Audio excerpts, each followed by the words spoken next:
thank you so much for participating in today's Youth Empowerment Summit. Even though we faced a lot of challenges in the past few years because of the pandemic.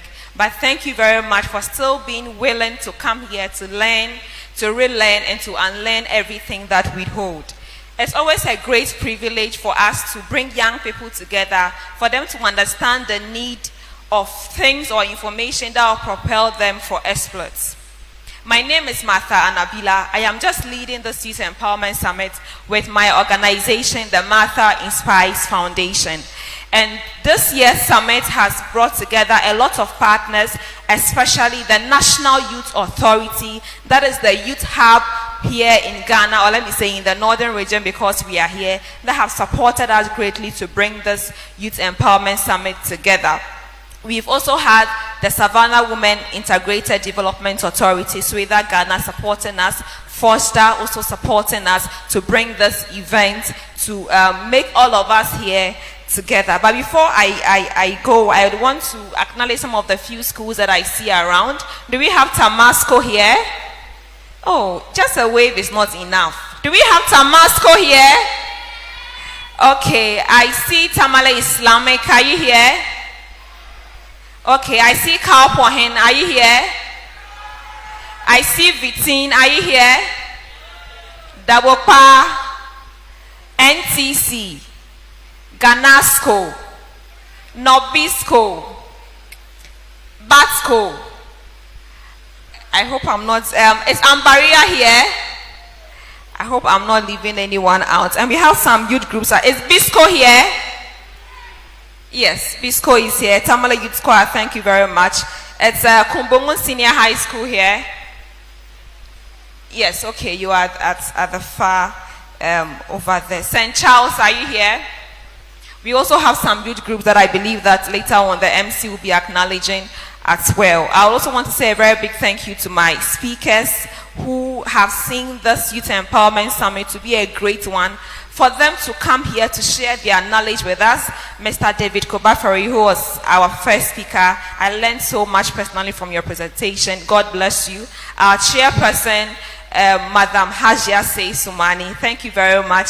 She's the Deputy CEO of NORSAC. If you know NORSAC, she's a very great woman. Arnold Mashoud will be speaking to us later in the day. And of course, Reverend Aaron Lambonfan, thank you very much. He's our next speaker, for always with us, giving us nothing but the best of support that you can give us for us to host this Youth Empowerment Summit.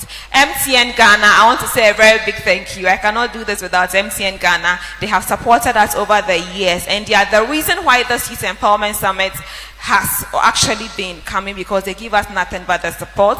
Thank you very much to Mixie Chocolates. We say Chane Hot. They'll be giving us some refreshment. And to Trillium Industry Company Limited for giving us some refreshment to refresh you after the event. Producers of Venna, Rush, McBerry Biscuits, and all of that. Thank you very much for all the support. And to my team, the volunteers, for always making sure that this event comes together. Thank you so much for always putting this together as well. To the media crew and to everybody. The Youth Empowerment Summit or the Martha Inspires Foundation is nothing but to gear towards helping you understand the potential that you possess. But if you have a potential and you don't have the right information or you don't have the right knowledge, you would always be at loss, because you always be making a lot of mistakes that we believe that will not be good for you, your community, the society, and to the country at large. I wouldn't want to spend so much time because we want to learn so much from our speakers, but I just wanted to encourage all of you to pay attention to everything that will be said so that everything will be done. I want to say a very big thank you to the Honorable Northern Regional Minister for your support, and also to the Chief Director. Very soon they'll be sharing their words with us, and I believe that that will be nothing but the best that they can give us as the parents of the region. Thank you very much.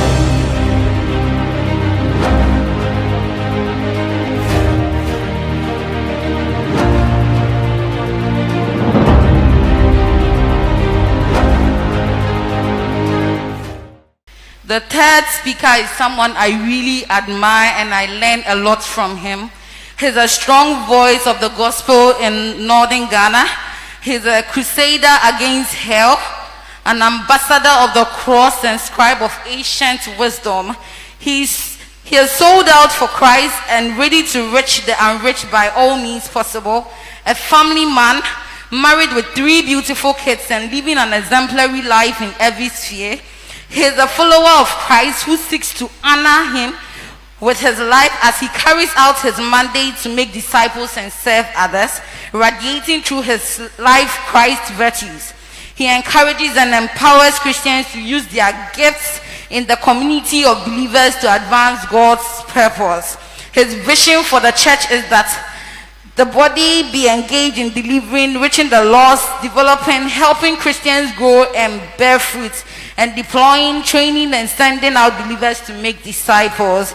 He has great impact in education. He has helped a lot of students. He has great impact in health and religion. He's a cardinal pointer to the cross of salvation, a source of hope for perishing souls, and a true reflection of Christ, ever ready to serve. He's worthy of a double honor. He's no other person than Reverend Aaron Lambonfant, a man I really cherish and a man I really... Let's give up a clap for him, please. And the third speaker we will be introducing is Reverend Aaron Lambonfant. Please don't stop clapping as he comes.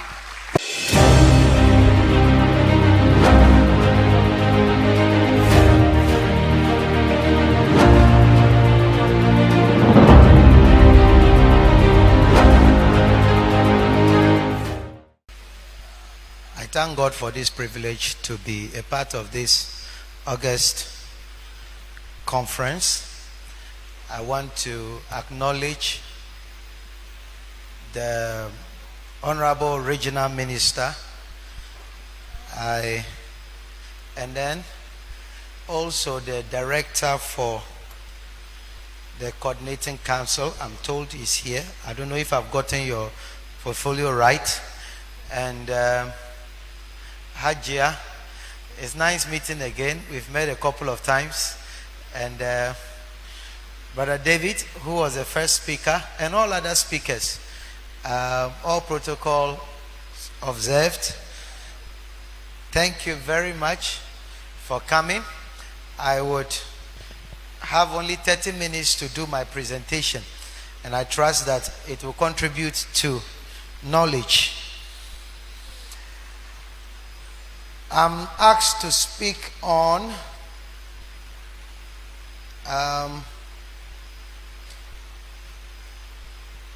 the common sense factor, sharpening your expertise. I'll be dealing with the common sense factor, and I'll be very brief so that we can get the most out of every speaker.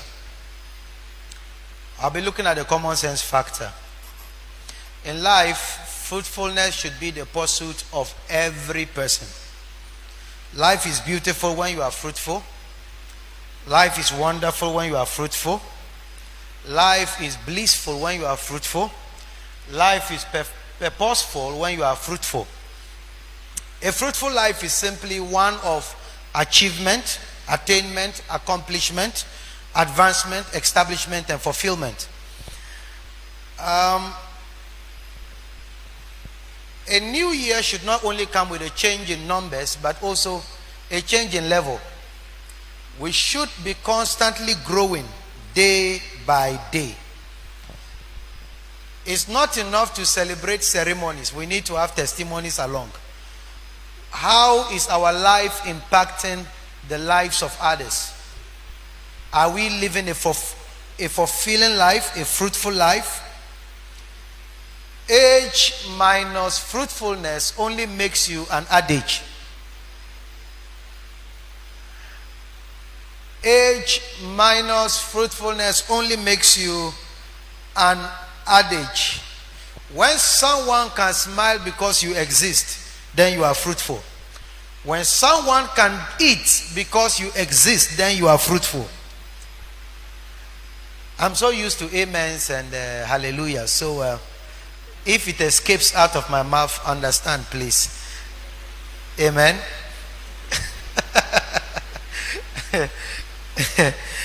All right.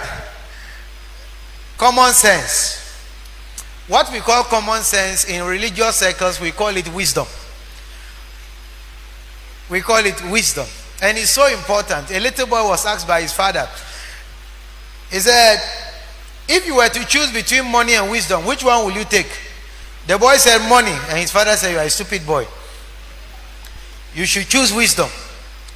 But that insult ate deep into the soul of the boy. And he thought of a way to get back at his father. So one day, he asked his father, he said, Papa, if you are walking along the road and find 200 Ghana cedi note and then a 100 cedi note, which one will you pick?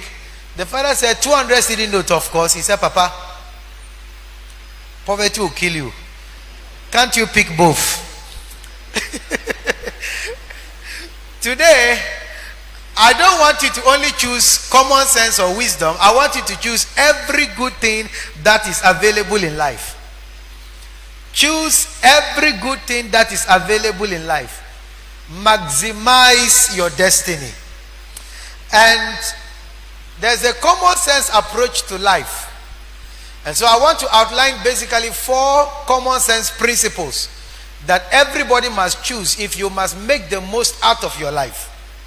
The first of them is knowledge. Go after knowledge. Go after knowledge. You've heard it said that readers are leaders. Readers are leaders, and leaders are readers. If you are going to do well in life, you must be an addict of knowledge. Be a bookworm. Study. Invest quality time in gaining or acquiring knowledge. The wealthiest men on this planet are people who read. He said that Warren Buffett, worth 96 billion US dollars, reads averagely 500 pages of corporate reports every day. 500 pages of corporate reports every day. Bill Gates reads 50 books every year, and not our small kind of books. We are talking about voluminous materials. One of the most intelligent men on this earth, the owner of Oracle, said that he studies and reads every day. He studies, he reads every day.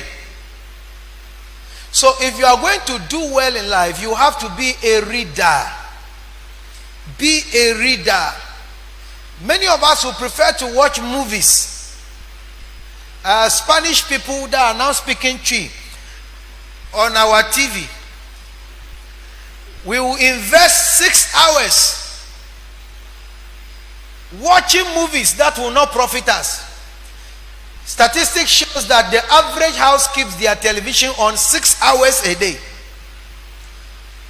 Meanwhile, if we were to invest those 6 hours reading, our lives will change. Our lives will change. Be a reader. I'm talking about relevant books, not books like Who Killed Nancy, 99 Days in Agege, Mathematics in the Bedroom. One day I joined the car, that was many years ago. I was going to Bolgatanga and I sat by an elderly man. His English wasn't too polished. It was broken English. But he was reading a certain book, little book titled Bombastic Jokes. And this man will read the jokes, and after a while he will clap his hands and laugh and throw his legs in the air. From Tamale to Bolgatanga, he was busy reading bombastic jokes and laughing. He said that if you want to hide something from the black man, put it in a book. That's an indictment on us as a race. If you want to hide something from the black man, but I fear that it is true in most cases, because black people prefer to chat, especially if it happens to be Ghanaians or Nigerians. They will have taken a couple of flights to different parts of the world, and anytime you are with people from the West, they carry on board books. They carry their laptops, and whilst they are in the flight, they read throughout the journey. If you sit by a Nigerian or a Ghanaian, they will flip the screen on. They will either watch movies or sit down and chat from beginning to end. Even in the night, when others are sleeping, they are chatting. They are chatting. No wonder we are where we are, because we have very little regard for knowledge. No one makes impact on the lives of others. No one makes impact in his generation without appropriate regard for knowledge. So invest in knowledge. He said that knowledge is priced more than strength. A certain manufacturing company had a problem in one of its plants, and for several weeks they couldn't produce, and they lost several millions of dollars in the process. They brought so many people to fix the plant, they couldn't fix it. Then out of nowhere, an expert was found who said he could work on it. I said, okay, then bring him in. They brought him in, and he said they should get him a hammer. They got him a hammer. Then he walked to one of the knobs and hit it so hard, and everything began to work. They took him to the manager's office. It's pay time. How much will you charge for your services? He said $500,000 US. $500,000 US for just hitting a knob. Besides, even the hammer you used was our own. So why are you charging us $500,000 US? The manager kept on talking until finally he said, all right, I will pay you, but kindly give me the cost breakdown to justify the amount you are asking for. He took a piece of paper and he wrote, cost of energy expended in heating the knob, $1,000. The manager said, great. Now, how about the $499,000 left? He wrote, cost of knowing which knob to hit, $499,000. The question is not about hitting a knob, it's about knowing which knob to hit. If it's just hitting a knob, anybody can hit a knob. But do you know which knob to hit? That is the difference. Knowledge is priced more than energy. That is why supervisors earn more than laborers. The laborers are always those in the field, working throughout the sun, sweating, digging the trenches, and doing all the work, while the foreman is sitting under the tree with an ice chest loaded with minerals and biscuits. With his leg crossed, he's eating and giving instructions. Go 6 feet deep. But when the money comes, he takes more, and the laborers that were spending energy take less. Why? Knowledge is priced more than strength. Mind power will take you further than manpower.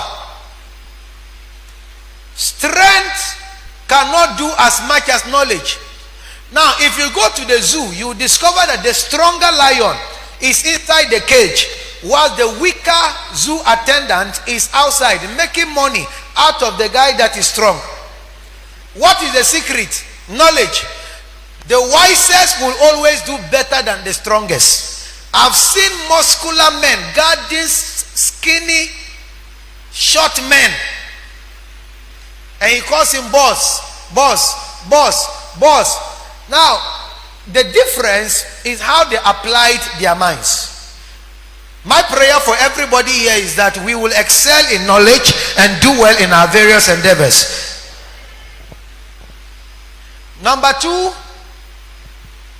think big. It's a common sense principle. Think big. Success in life is a function of thought. How big is your dream? Let me tell you this story of a fisherman that sat by the riverside casting his hooks and drawing out fishes. Fortunately, any fish he caught and any fish he caught that was of a certain length, he would throw it back. But the smaller ones, he would put it in his bag or basket. A fellow observing this guy from afar realized that any big fish he caught, he would throw it back. But some fishes of a certain size, he would put it in the basket. He thought through it and really tried to understand the philosophy or ideology behind this action. And after a while, he couldn't really figure it out. So he came to him to ask, bros, I've been observing you for a while, and I noticed that any big fish you catch, you throw it back to the river. But the smaller ones you put in your basket. What is the reason? He smiled and said, before I came, I brought this rod. I use it to measure the dimensions of my frying pan. And if I catch a fish that is longer than this rod, it means it will not fit into my frying pan. So I throw it back. But the one that is shorter than this rod, I know it will fit in. It's easy to fry that one. Now, we may throw stones at this guy for his action, but the truth is that most of us behave like that. Any idea, vision, dream that looks bigger than your bank account, you throw it away. Any dream that looks bigger than the amount of money you have, you throw it away. Any dream that looks bigger than your environment, you throw it away. I don't have enough capital to execute this business project I have in mind. It's not true. Don't throw it away. Wisdom is the capital, not money. If you are going to excel in life, money is not the capital. Wisdom is the capital. As long as you have wisdom, then what you have is enough. It is wisdom that will generate the money. Don't throw any dream away because it looks bigger than what you can afford to execute. Wisdom is the capital, not money. Am I making sense? So, don't throw your dreams away. Don't throw your dreams away. Number 3. Relationships. Some of you are here. When I say relationship, you are thinking of a boyfriend and a girlfriend. May God forgive you.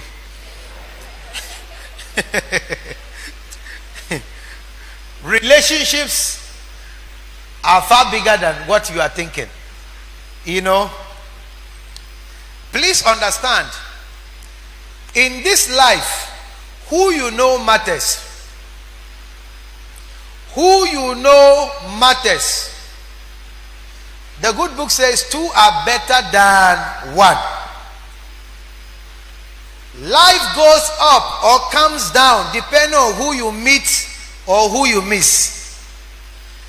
It becomes strategic if you meet the people you have to meet and miss the people you have to miss. On the other side, life becomes tragic if you miss those you are to meet and meet those you are to miss.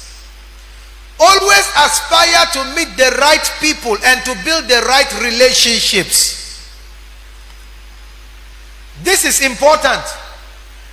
I have personally discovered that people with better social intelligence or likability quotient do well than those with high intelligent quotients. There are many people who graduate with first class in our various universities who will not excel in life as much as those who graduated with second upper or second lower but have a higher likability quotient. Please understand, intelligence should not be limited to only how well you reason and pass your exams, but also how well you are able to build relationships and also to connect with people. To connect with people. Never follow this traditional mindset that says that as for me, I belong to this tribe. I don't relate with people of this tribe. You are stabbing yourself on your back. Or for me to say I am a Christian, I don't need to have Muslim friends. Or I'm a Muslim, I don't need to have Christian. You will be stabbing yourself on the back. Build relationships across board and don't put barriers along your way. Because you will always need people. No matter who you are, you will always need people. Make friends and create relationships at a time you don't need it, so that when you need those relationships, you can make a withdrawal. Let me repeat that. Build relationships at a time you don't need them. So before you close, pick the contacts of people here. Make friends with people. You may not need them now, but the day will come when you need them. You already have those relationships established. Life and success is largely about relationships. It's largely about relationships. Don't quarrel with your classmates. Don't fight them. In class, you may make yourself enemies. But when you graduate, you discover that you need your friends more. They will introduce you to business partners. They will introduce you to opportunities that are available in the market space. They will introduce you to people you don't know. It has been established that in life, you are only 3 people away from any person in this universe. You are at most 3 people away from anybody in this world.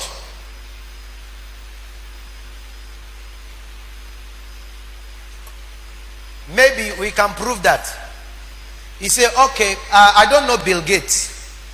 You are only 3 people away from Bill Gates. Maybe in Ghana here there is somebody who knows Bill Gates.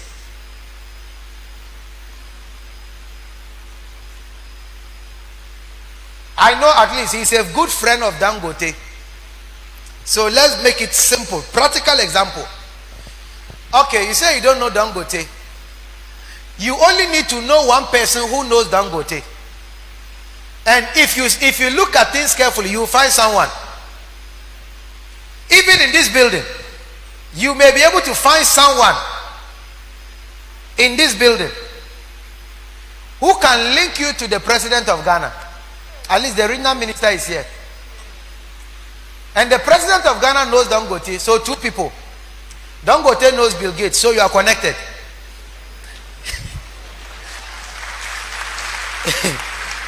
You are at most 3 people away from anybody in this universe.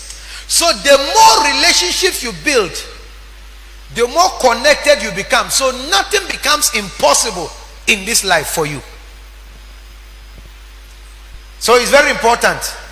So likability quotient is very important. It's called LQ. Intelligent quotients, IQ. But IQ has not produced as much success as LQ. Don't make yourself unlikable. When people greet you, you frown your face. And in order to play big man or big woman, you know, so when somebody greets, say, how may I? Look, no matter how low somebody is, build relationships.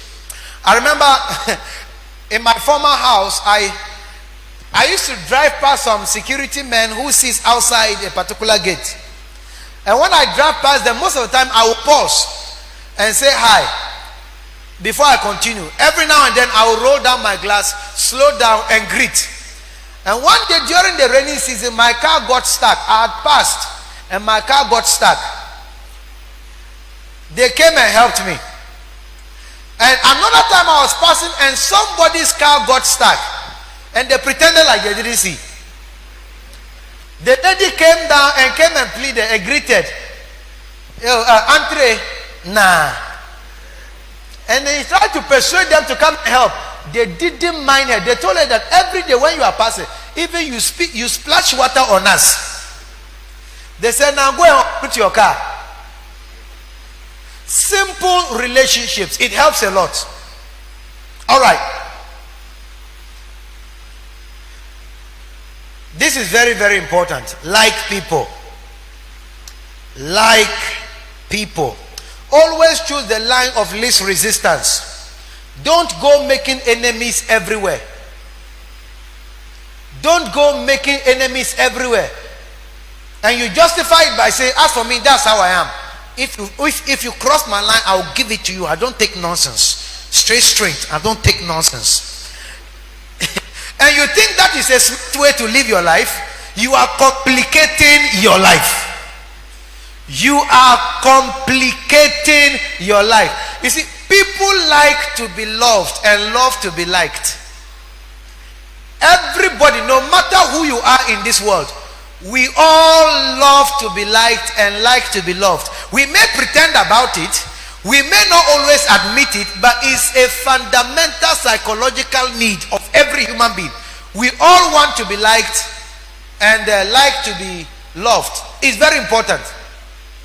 That is why learn to render compliments to people. Oh, you look so great. I like your outfit. It's beautiful. Where did you make it? Now, that alone will give you access to the person's heart, and you have built relationship right there.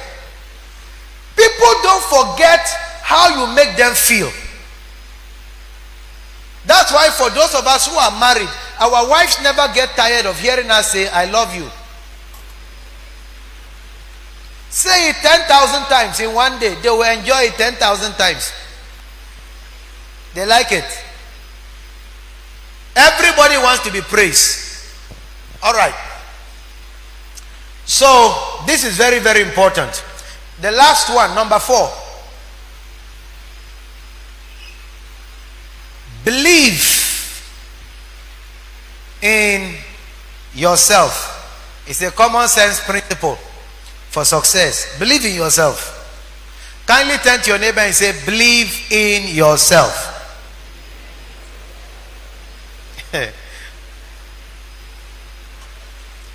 You are able to do it. Believe. In 1900 or 1900, that's the previous century, scientists met in London, and part of their meeting, they drew the conclusion that it was impossible to make a metal float in the air. 1900. This was the conclusion of the Royal Society of Scientists in London. They said it is impossible to make a metal float in the air. 4 years after that conclusion, in 1904, the Wright brothers came their way and had the first aircraft flying in the air made of metals. Don't believe what people say if it contradicts with your vision. Do critical assessment and don't allow people's beliefs, superstitions to limit what you can achieve. Who said the richest man in the world cannot come from Tamale? Who said you cannot become the next one of the presidents of Ghana? Who said you cannot become the biggest business owner in Africa? Who said so? Don't believe what people just say, the negativities of people. Many people are negative in their thinking. Don't feed on those negative thoughts. Believe that you can achieve it by the grace of God. The word impossible is a myth. In India, this is how they arrest elephants. This is how they usually catch them. I happened to visit India about 2 years ago, and this story was actually confirmed. This is how they catch elephants. When they grab them whilst they are young, they tie a rope, very strong one, around their feet and tie it to a huge tree. The elephant tries to drag and tear off the rope. He's unable to do it because he's young and has lesser strength. He does that over and over and over and over. After several months, when he's unable to break the rope, he concludes that anytime there is a rope around your leg and tied to a post, it is impossible to break.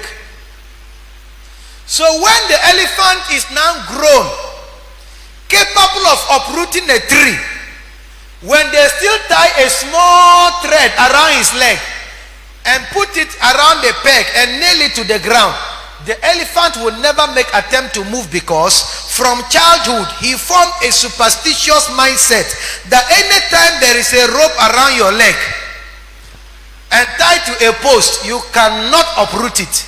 So you better lie down and rest. You are under bondage. And that is how, yeah, if you want to clap, feel free. Oh, it's better I didn't take this hand clap, because it's not good enough.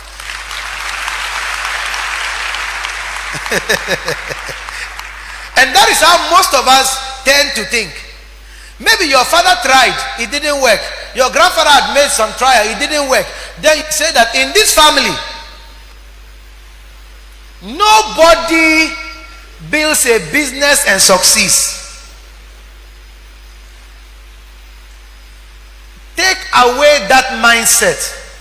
Oh, as for black man, as for black man, as for black man. No, you can do it. Somebody say, yes, I can.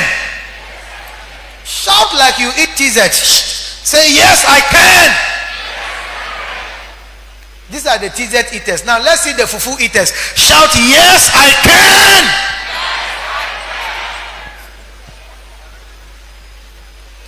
You want to show you eat fufu but not TZ. You know, it's quite interesting. When some of us leave the north here, we go down. Some people have even been to Kotoka International Airport. In fact, even Togo, they've not crossed the border. But the way they can slang like they just came from New York. Even the Adagbali, they have forgotten. How many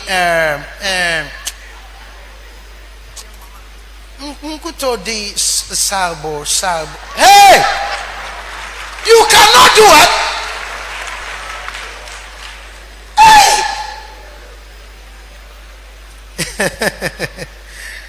Okay, so be mindful about those things that tie you down. These are psychological things that keeps you in bondage. Let me conclude by quickly listing these few things that you should take note of. Beware of proverbs for failures. Please say after me, proverbs for failures. I can't hear you. Say proverbs for failures. Yes, there are proverbs for failures. Beware of them. Quickly note them down. Number one, don't be quoting this type of proverbs. All 5 fingers are not equal.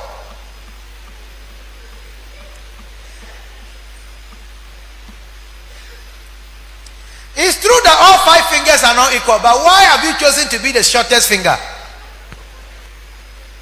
Now, people don't quote this proverb if they are those on top. They quote it to justify why they are not as big as the other guy. It's a proverb for failures. Don't quote it like that. It's used to justify mediocrity. You are supposed to be the head and not the tail. Can I hear you shout amen? You are the big finger.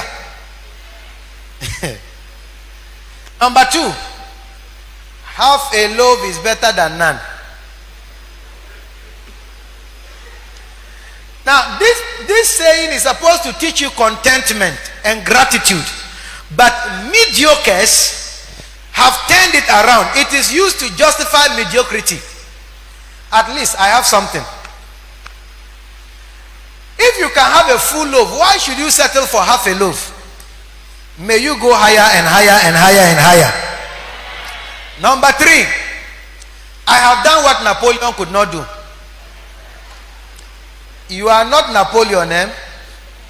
So do better and keep doing better. Push and succeed.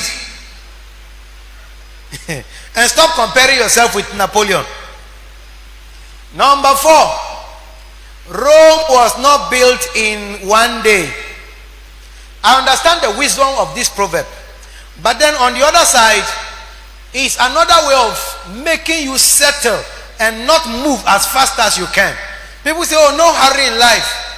It disables the law of urgency or speed. If you have a black goat to catch, do it before night falls. Make hay while the sun shines. Speed is the rule of life. Look at your neighbor and say, speed is the rule of life. Don't try to achieve tomorrow what you can achieve today. You might as well write this down. What you are thinking of doing tomorrow, yesterday was the right time for it. Today is already getting too late. What you are thinking of doing tomorrow, yesterday was the best time for it. Today is already getting too late. So move with the principle of urgency. The law of urgency is very important.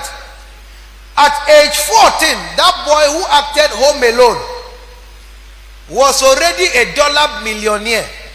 By 21, Cristiano Ronaldo was a millionaire. By 19, the founder of Facebook, Mark Zuckerberg, was already a billionaire. Here you are, 35, with a beard and mustache, and you are saying, when I grow, my dream car is Corolla. You are already grown. Go and buy that car.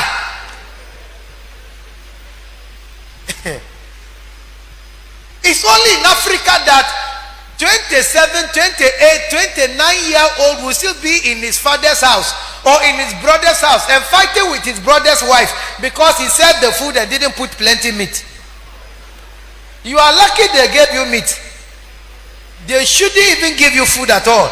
You are grown. They should push you out. You should go out there and work and make a living. It's a good place to clap even though you don't like it.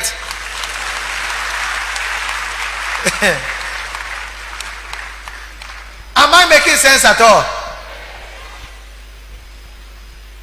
When I hit 21, I told myself, I was in the university, I told myself my father will never pay my school fees again. He paid my school fees in the first year of university. When we vacate, I will stay, work, do something to cater for myself. And that was the last school fees my father ever paid. My first year admission. When I entered, I looked at myself, I said, at this age, I feel shy that my father should be taking care of me.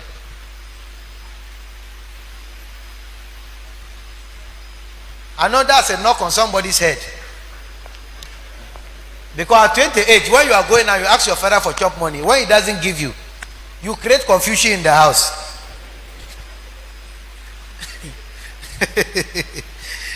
Okay, so it's important to take note of that. Number 5. Life is full of ups and downs. But you have been down for too long. Why don't you also go up? Anytime you come down, it's a visit, but up is your place. Number 6. So don't stay down. If you can't fly, run. If you can't run, walk. If you can't walk, crawl. By all means, do something to keep moving. Number 6.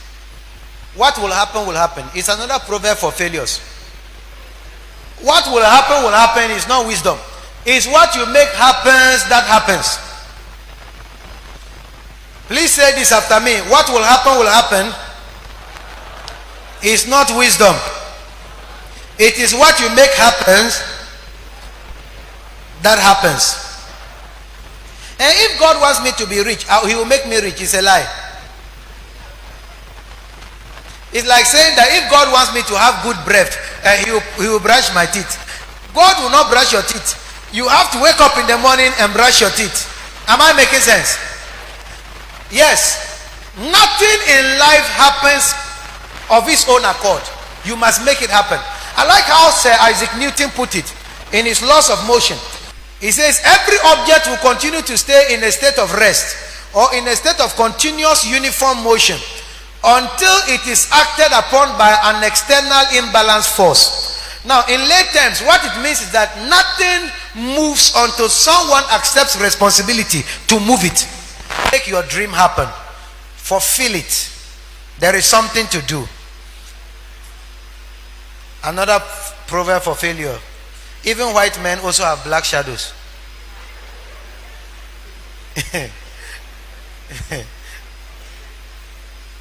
Don't justify your failure by making yourself feel like, oh, you are not alone.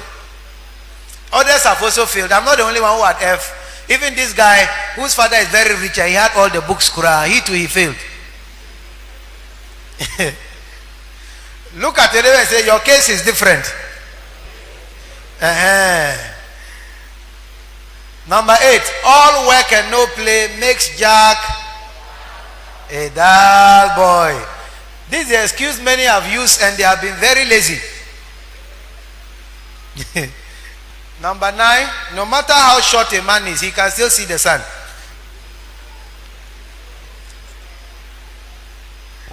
It's a proverb for failures. Please, why should you be short in the first place? Grow. Put your hands together. I think I'm done.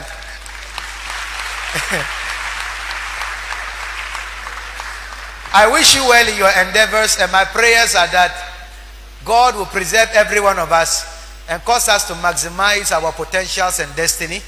We will be great, and no one here will end up a failure in life.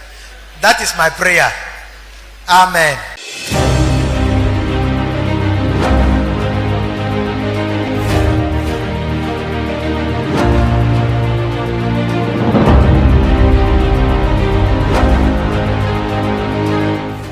There's a miracle in this room with my name on it. There's a healing.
Hello and welcome to another wonderful episode of Thoughts from Martha Inspires. I am Martha Anabila. Today I want to ask you a personal question. Who do you look up to? Who is your role model or who is your mentor? In your career, in your journey to life, who do you look up to? Do you want to be a pastor? Who is your spiritual father? You want to be a footballer? Whom are you looking up to? A lot of us young people growing up think that we don't need anyone. It's not true. You need people that have been at the place that you want to go because they can make the journey shorter. If it took them 10 years to get to where they are now, it can take you 5 years or even less to even pass where they are now. A lot of us keep rubbing shoulders with our mentors because we feel that our talent is a bit bigger than them and we have a bigger platform now, so we want the shortcut way to go. No. If you want to go through the journey in life, you need somebody who have walked that journey. Even though you know them, but can tell you that there are potholes here and there, so you need to be careful. Today, I want to encourage you. Look for a mentor. look for a role model. Look for somebody that has gone where you are going. Somebody that can help you, to advise you, to tell you the hard truth, to correct you. A lot of us are with so much pride. We are not able to be corrected. And we keep offenses with people and every time want to cut people off. Yes, sometimes you have to, but sometimes be careful of the people that you are cutting off. Who do you look up to? Who is your mentor? Who is your role model? A lot of us are even mistaken. We see somebody on TV, Jay-Z, Beyonce and co. I'm not saying that they can't be people you model after, but within Ghana, within your country, is there somebody that can be your mentor? You can pick a phone and call them and say, I am doing this, I am confused. How can you help me? Who is your role model? Who is your mentor? Today, if you don't have one, get one. Today, if you have one, but your relationship with them is not the way it's supposed to be, go back and mend that relationship. Some mentors might not be perfect in the face of humans, but they'll be perfect to help you align your purpose. Sometimes we are quick to judge our mentors based on what we hear about them, but their personal life do not concern you. What concerns you is that they have the right knowledge, information, skill, and wisdom to direct you to the path where you want to go. If you are whatever that you want to do, who is teaching you to go? Who are you studying under? Whom are you submitting under to help you to learn and become better? In short, look out for somebody you can learn from. It can even be your colleague who is doing better than you. To learn from them. Be careful how you talk to mentors and role models anyhow, because without mentors and without role models, you cannot really succeed effectively and efficiently. Thank you for watching today's episode on Thoughts from Martha Inspires. I am Martha Anabila. See you next time.